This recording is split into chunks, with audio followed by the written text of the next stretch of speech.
Permettez qu'aujourd'hui, je m'adresse d'abord à vous, vous les représentants des associations patriotiques, vous qui défendez les valeurs et la mémoire de nos héros, célèbres ou anonymes, morts civils ou militaires de toutes les guerres.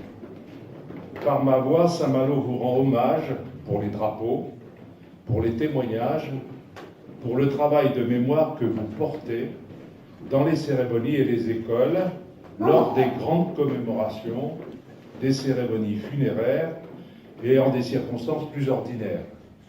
En ce 11 novembre 2015, évidemment, la commémoration de 14-18 n'a plus l'éclat médiatique de l'année 2014, celle du centenaire. Mais dans les établissements scolaires, le travail entrepris continue et dans les familles comme dans l'histoire malouine, l'empreinte de la Grande Guerre est toujours vivace. Il faut se souvenir de tout et de tous, de ceux qui croyaient à la guerre et de ceux qui n'y croyaient pas, de ceux qui disaient comme Péguy, « Heureux ceux qui sont morts dans une juste guerre, heureux les épis mûrs et les blés moissonnés », de ceux qui se ralliaient à la chanson de Craonne, « Adieu la vie, adieu l'amour, adieu toutes les femmes, c'est bien fini, c'est pour toujours ».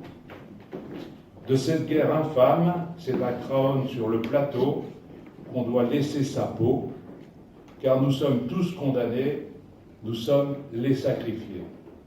Il faut garder la mémoire du maréchal Lyautey affirmant « c'est la plus monumentale ânerie que le monde ait jamais faite ».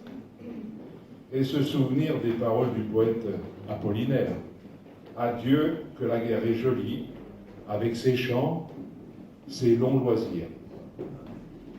Rien en tout cas ne saurait effacer de notre mémoire collective la mort de 1,4 million d'hommes, auxquels s'ajoutèrent 3 millions de blessés ou d'invalides, soit 10% de la population française, 20% si l'on y adjoint les morts des suites de la guerre, et aussi de la grippe espagnole qui prospéra sur des défenses immunitaires affaiblies.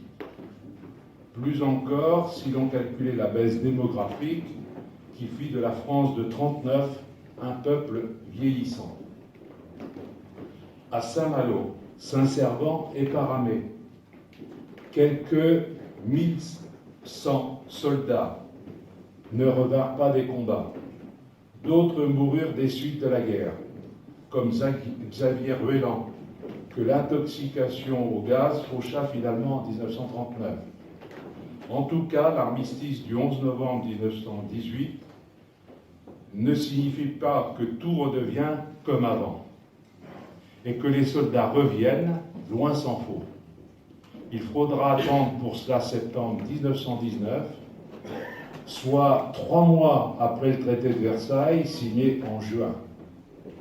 Au-delà des morts, la société s'est alors transformée durablement, démocratiquement. Les femmes ont mené les familles et les travaux des champs.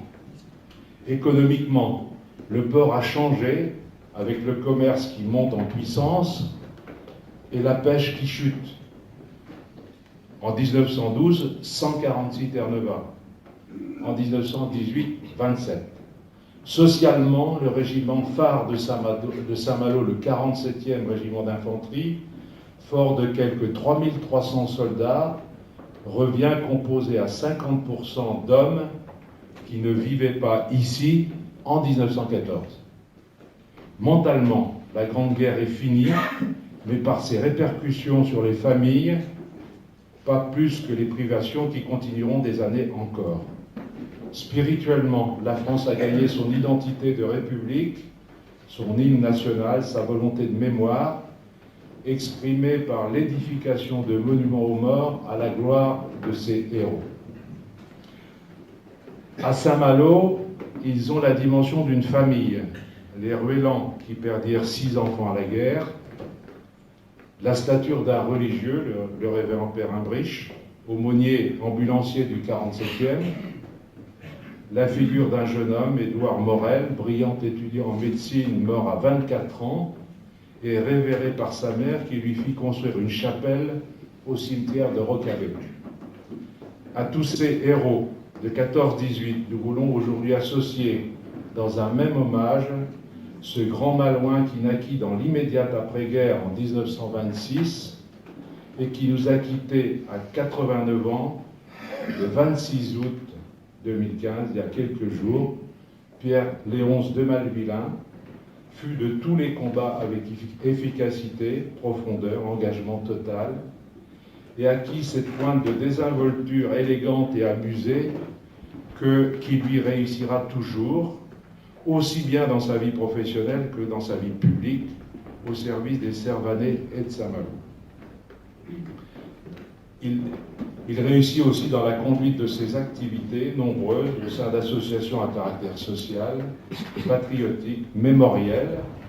Pierre Léonce de Malvillain portait haut ces valeurs qui nous réunissent aujourd'hui, 11 novembre, en ce jour anniversaire de l'armistice de 14-18, qui est aussi jour hommage que nous dédions à tous les combattants. Je vous remercie pour votre attention.